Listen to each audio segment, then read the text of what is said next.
Greetings, everyone. Welcome to the Central Mississippi Hub's third Emergency Preparedness Community Meeting. I am Carla Edwards, Director of the Central Mississippi Hub for Volunteers and Nonprofits. The purpose of these meetings is to inform volunteers in the nonprofit community about the inner workings of disaster response work. We hope you are encouraged after these meetings to get involved and make a difference in the event volunteers or donations are needed in the time of a disaster. If this is your first time with us and you would like more details about how the Hub is involved with disaster response, please go to our YouTube page and check out our first community meeting from March, where I go into detail on our involvement in disaster response. So you guys, we are 1 week away from the start of hurricane season.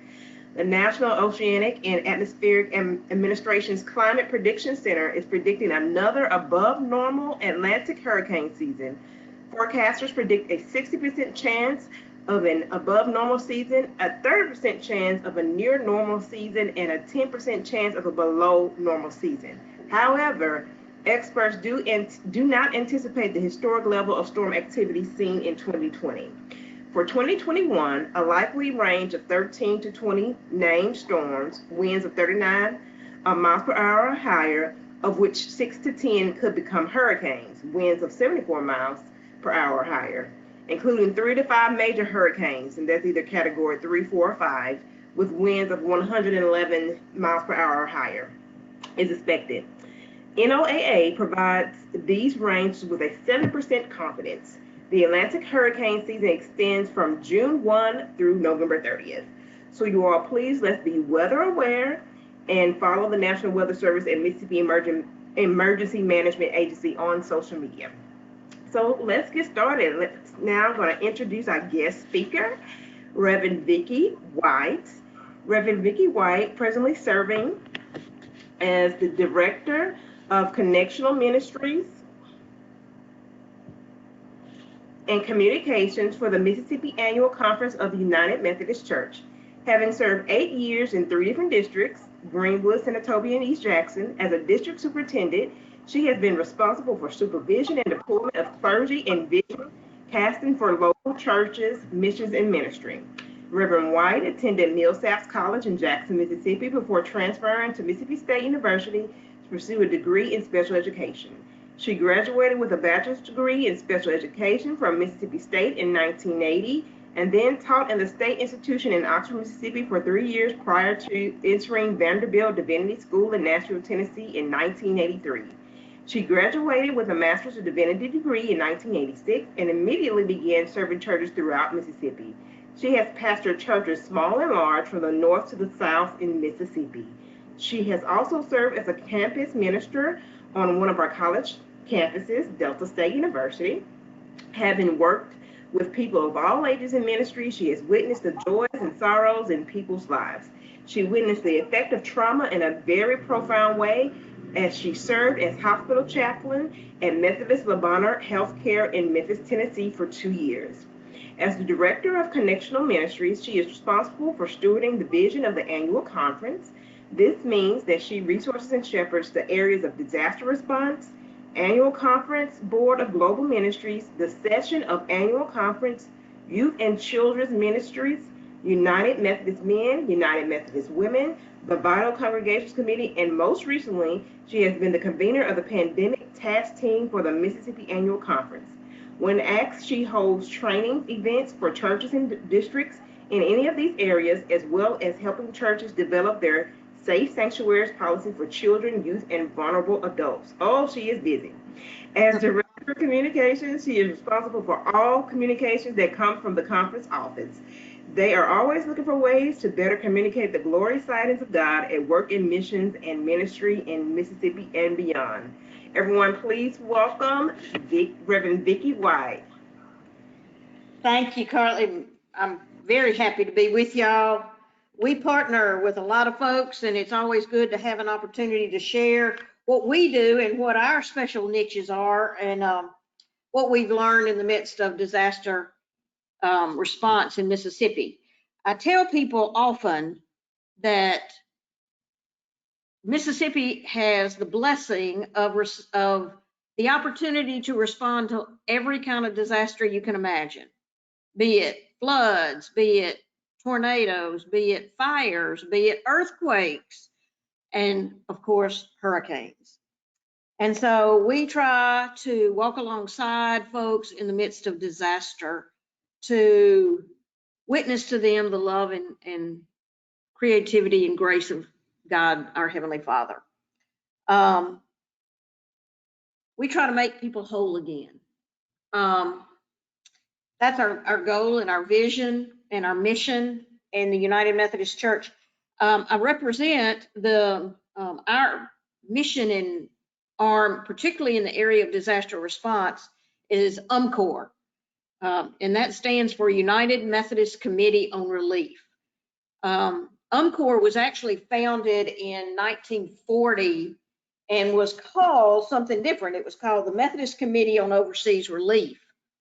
And it was begun by a bishop in response to displaced and vulnerable people in World War II, i.e. 1940. That's how it was begun. And so as it grew, it became to incorporate more than just the ravages of war, but then began to work, we began to work in the area of natural and human caused disasters. So UMCOR is actually around the world, and we work with places where there's famine. So we do a lot of things other than disaster relief, but what I've been asked to talk about here today is the disaster relief arm. And that's one of the large pieces of UMCOR. There's a whole branch of UMCOR for U.S. disasters.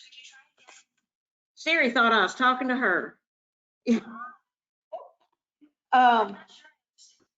So if you will bear with me just a moment, I'm going to tell you a little bit about our makeup and what we do. One thing that we like to tell people about the United Methodist Committee on Relief, UMCOR, is that we don't have a whole lot of folks employed for UMCOR nationally. In fact, our national offices are in Atlanta, Georgia, and there's literally a handful of people who are employed there. Everybody else, and they are paid by our individual churches, United Methodist churches throughout our connection, by their mission shares or apportionments and fees that they pay every year.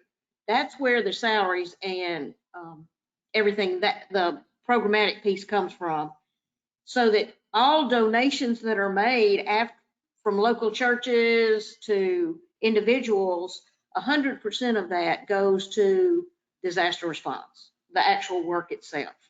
We're very proud of that. It's something we've committed ourselves to, and our local churches have been very generous to help us be able to do that by continuing to pay and make sure the salaries are paid for our folks that need to be paid. So United Methodist Committee on Relief is a volunteer entity by and large.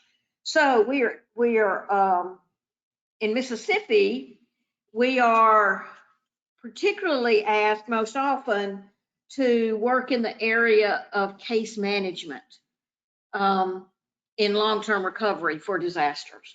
And presently we have, I think, about 15 case managers scattered across the state that are employees of ours that work at individually one-on-one with families who have experienced disaster.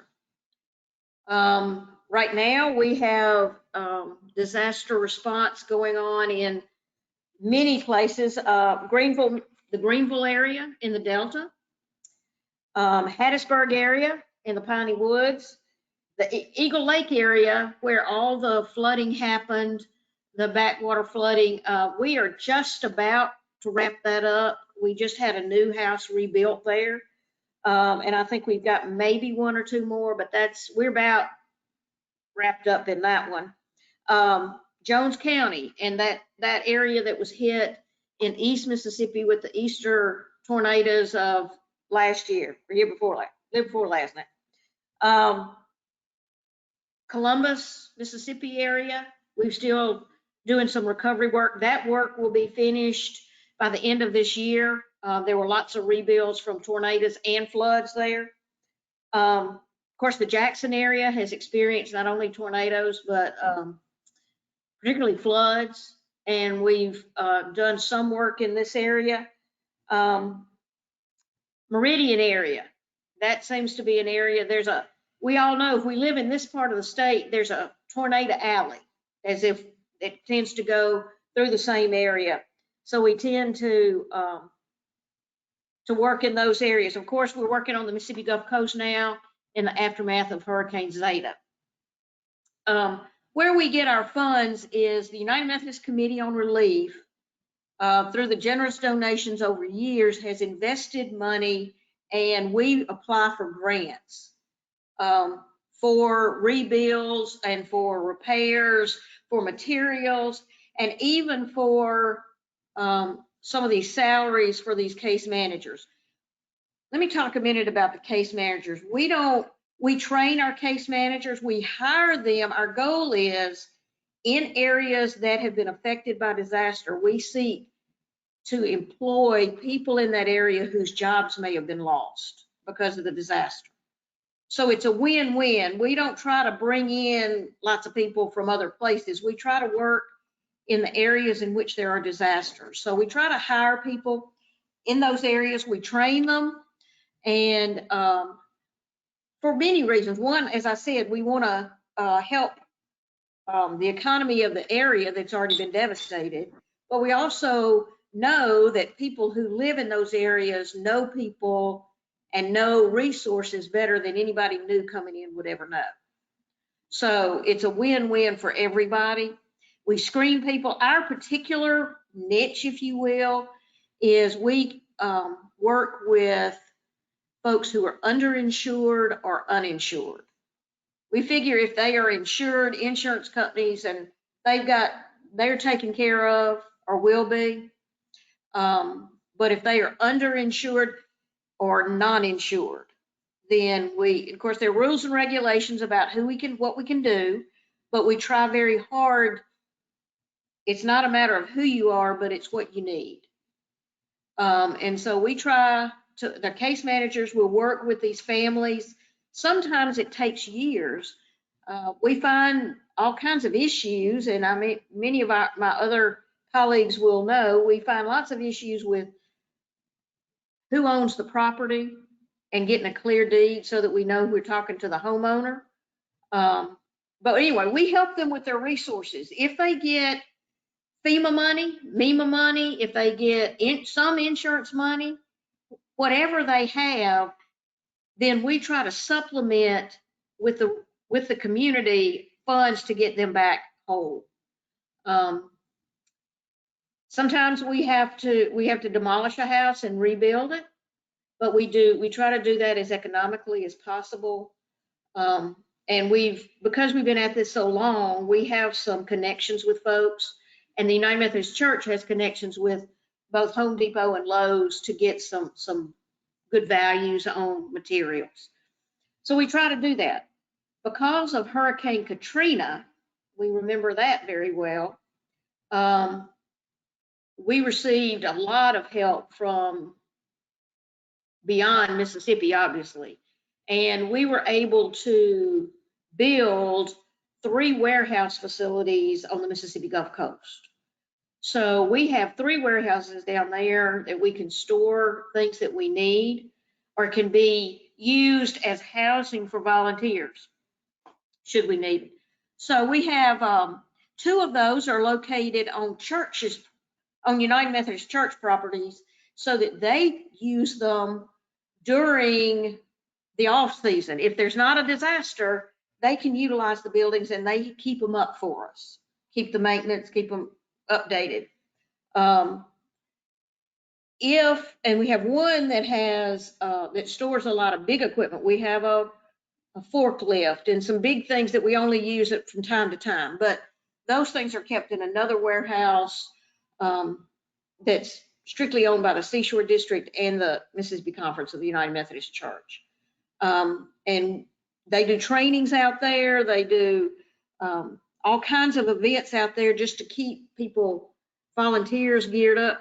The Seashore District is very good at keeping folks trained because they know it's in their best interest.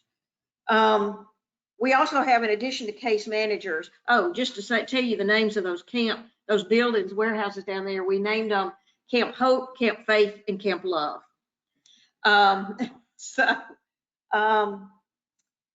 In addition to case managers, we also train ERTs, which are emergency response teams, and they get special training. We haven't been able to do the training for new teams in the past year because that requires in-person kind of training events, because they learn how to properly tarp, how to be safe. That's the group of folks that go in immediately following the disaster after the first responders say it's safe. They'll go in and they'll tarp roofs, where it's safe, they will do some mucking out. They will do whatever those first steps are after first responders give them the A-OK. They are badged. They have to have a special credential before they're allowed in to do that. So we have probably hundreds of those people scattered across the state. They're members of churches there. Some of them have been in the past in one capacity or another in the medical field or emergency response in some capacity, but some of them are just average people like you and me, and they know they feel a passion and a calling to do this. So they do that work. When there's a disaster, what do we do first? Obviously, first responders have to go in and make it safe. We have worked very hard to train our church people to not rush in and get in their way. Often we want to go help, and our help is not always help. We get in people's way. So we try to train our people to go when they're needed, when the time is right, when everything's safe, because the last thing we want is other people injured, be it from fallen power lines or trees or whatever it might be that's in danger. Carl's already mentioned, next week we start hurricane season. We're praying for it to be a mild season. The Gulf Coast is already, as I said, recovering from Hurricane Zeta. So we are working really hard there. We've gotten a grant to work there. Over time, we have received grants well into the 7 figures for Mississippi, with very distinct guidelines of how we utilize those funds. And our case managers are an integral part of how we do that. They interview families, as I've said, but they will also work with a committee in the local community called a long-term recovery. Y'all are probably familiar with that because it's not a United Methodist committee, it's a community committee. But we're more than happy to sit at that table.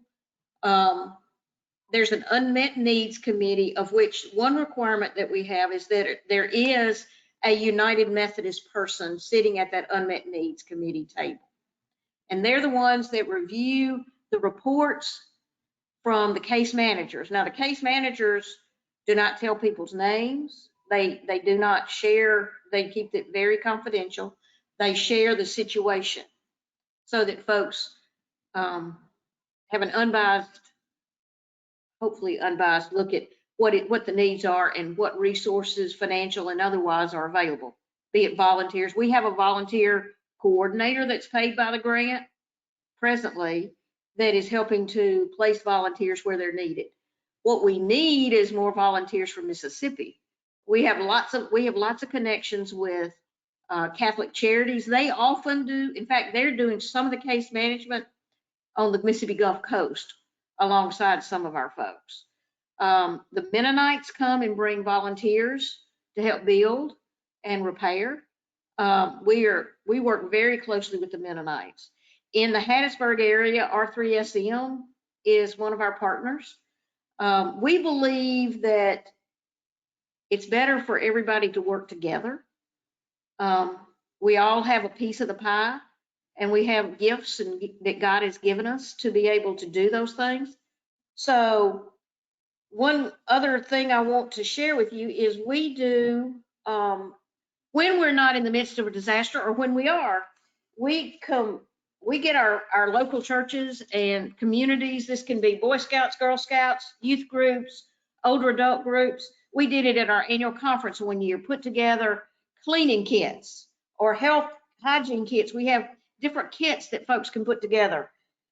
We store some around the state of Mississippi, but we have there's a big warehouse in Baldwin, Louisiana called Sager Brown is the name of it.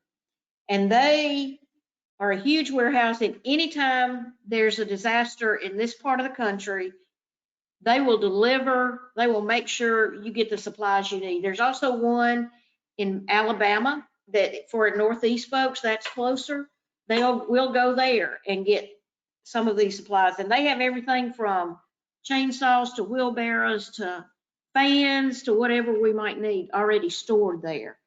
So we try to keep our folks disaster aware and help them be able to do what God calls us to do, which is be the hands and feet of Christ to folks in need, especially when it's our brothers and sisters.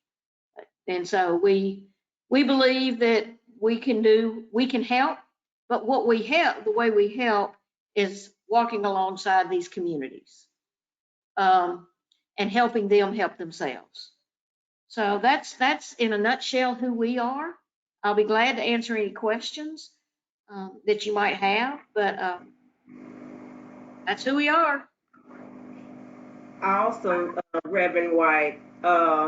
You have some great comments in the chat. Will Nelson says your work is amazing and necessary. And I have some questions, and you answered some, but my first question is, does a volunteer have to be a member of the United Methodist Church to volunteer with you all? No, not at all. Anybody, we take any and everybody. Like I said, we're going to try to do some more training events as soon as we can all get together. UMCOR, like I said, is housed out of Atlanta, but there are people who do the training scattered everywhere. But UMCOR has said their folks can't travel, right? They're still limited in their capacity to travel.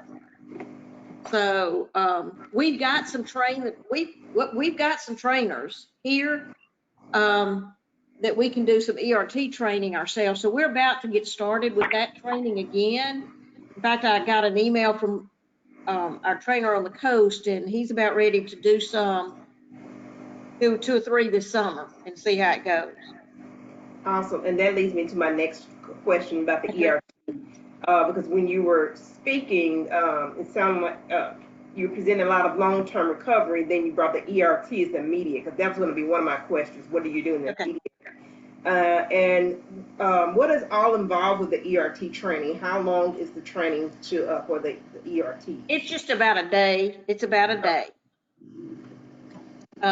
Usually it's a small group of people, they limit this number that can go so that they can go fairly efficiently, so everybody has an opportunity to learn how to tarp and how to do those kinds of things. And another question I think you answered, I was going to ask, you said you do all different types of work, and some houses that you have to build from the ground up. So is that determined, as you said, in the unmet needs committee? How is that determined on who gets the houses rebuilt, or how is decision made? If we have construction volunteer, and that's probably the hardest thing to find is people who know construction well enough to go into a house and look at it and say, it's going to cost, you're going to have this many sheets of sheetrock, this much, whatever it's going to be, this is what it's going to take. And then the decision is made, okay, and they'll say, you'll be better off raising this and starting anew. So we get construction people to kind of tell us that. We don't make that determination. We don't have the expertise to do that, but we get construction people to tell us yes, the house needs to go. I mean, sometimes it's obvious, but sometimes it's not. Sometimes it takes people going in. And sometimes, by trial and error, we've learned these areas flood a lot and we're getting more and more flooding.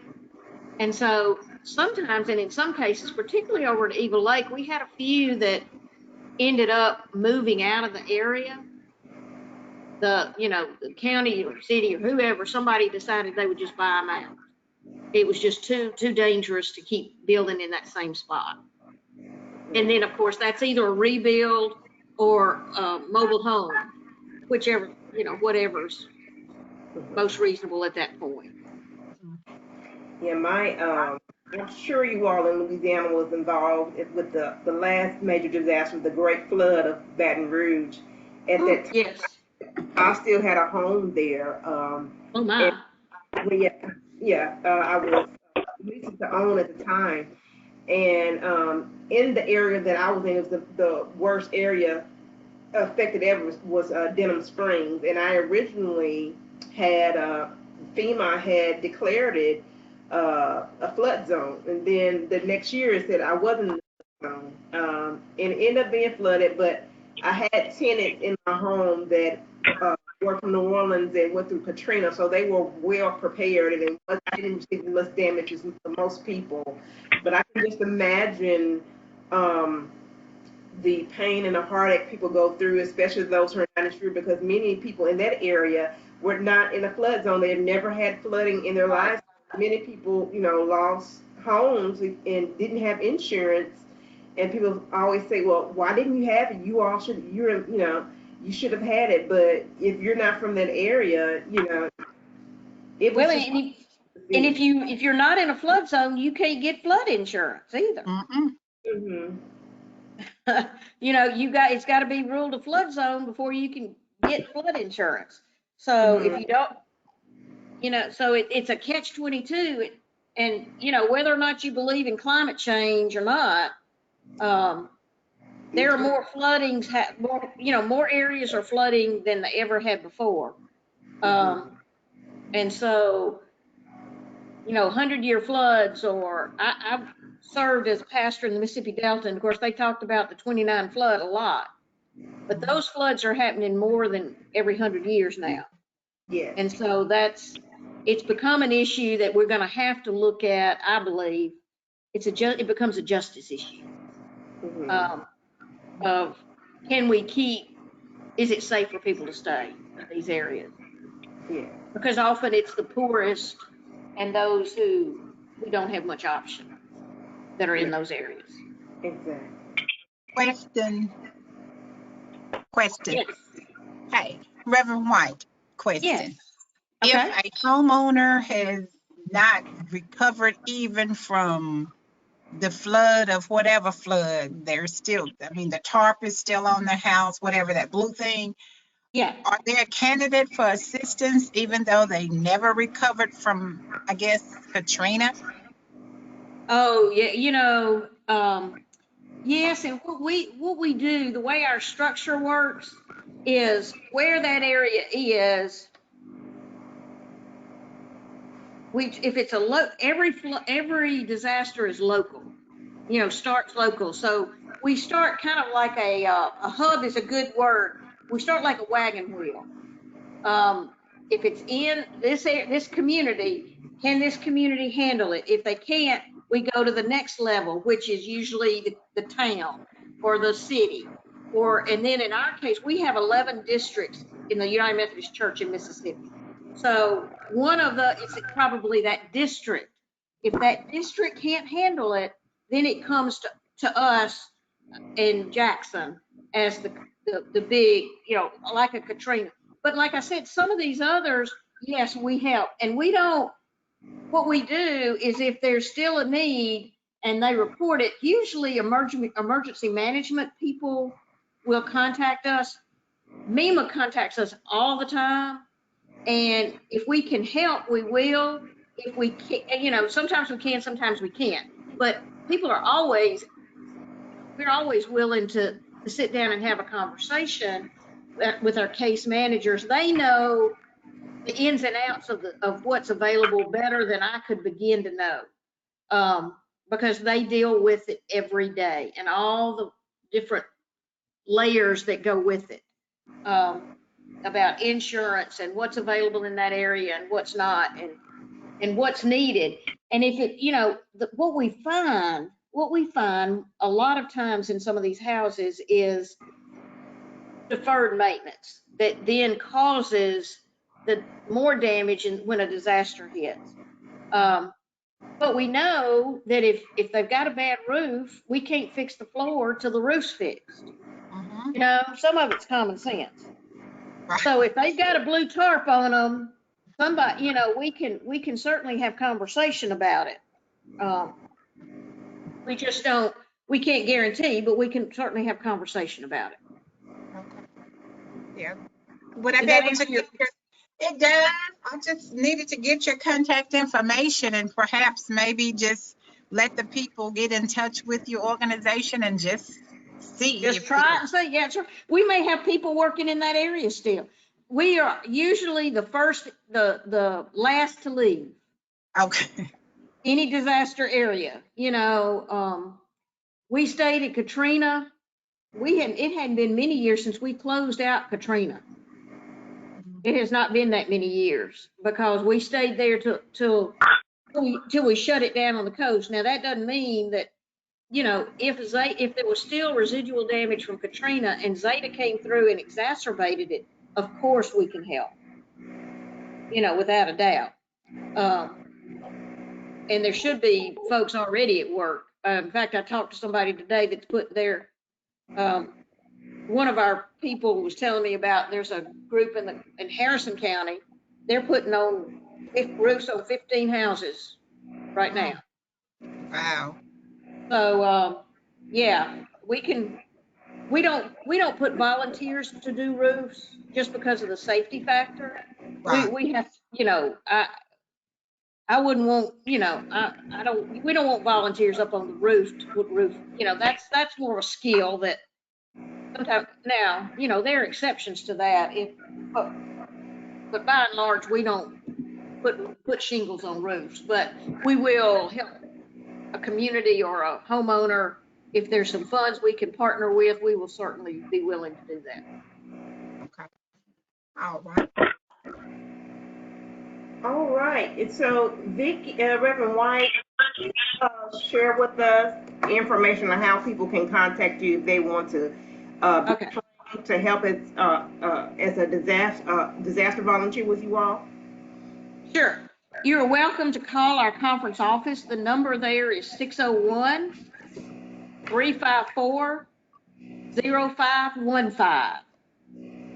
Our office is located at 320 Briarwood Drive in Jackson. And we have been the victims of the tornado that came through Jackson a couple of weeks ago. It came right over the top of our building. We're getting a new roof for the whole building right now, this week. But we had trees uprooted just like everybody else. So it looks like a disaster around our place right now, but it's at 320 Briarwood Drive. What's the phone number again? 601-354-0515. Okay. Awesome.